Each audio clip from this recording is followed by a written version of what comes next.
Making out like bandits here 17 days into the month of November, and not only are we going to have above average temperatures for the next couple of days, really if you extend this out, it's going to be about, fast forward about 21 days in, a chance to finish off about the 7th highest daily high on record at Joplin Regional Airport. Should only be at about 58 degrees right there. Just gorgeous outside the mothership as we sit at 63 degrees. We'll discuss that humidity a little bit. That's dipped all the way down to 27%. Get Irwin out there, kill that bug. I'm not sure what that was. But the east-southeast wind only coming in 5 to 10 miles per hour, so we don't have an elevated fire risk. But I tell you what, it is entirely dry throughout the entire Midwest. Once again, we're going to be in some dire need of the rain by the time it does get here over the weekend. Interesting of note, we actually had a 10-degree difference where Aurora, Cassville, Monette, that area was in the low to mid 40s earlier this morning, while we saw places like Fort Scott, Girard, even Carl Junction right at, if not below, the freezing mark. And all of a sudden, it's really everybody from the west into the central portion that shot up on the thermometer.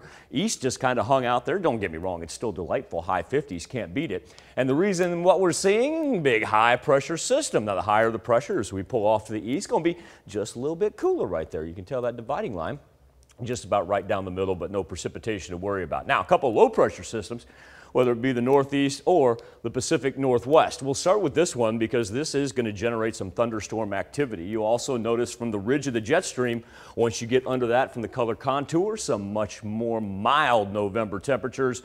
And then they've got a little bit of snowstorm hitting the northeastern portion of the United States, not expected to really hamper any travel conditions or any watches or severe warnings. Now, what is severe?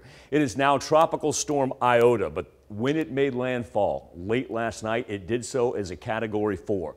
Not only is it only the first time ever that Nicaragua has had 2 Category 4s make landfall in the same hurricane season, but when this thing hit 15 miles away from where Hurricane Eta made landfall, you have to remember that was merely 2 weeks ago. So it's not only catastrophic flooding that Nicaragua and Honduras are going to be dealing with, but also the potential for serious mudslides with the ground being so saturated from where Eta rolled in. And impressive in scope in the fact that even as it goes over the Central America, it's able to maintain tropical storm force and really doesn't even want to kick into a low pressure system until it gets near the Pacific Basin. All of a sudden, can't complain about anything here in the 4 states. Beautiful blue skies, highs around 65, 66 degrees. And as we throw future track into gear, you'll notice no clouds, no rain. Now, at the same point in time, yep, we're getting to the point where we need rain. You go back to September 1 up to where we stand right now, we're about 3 inches down.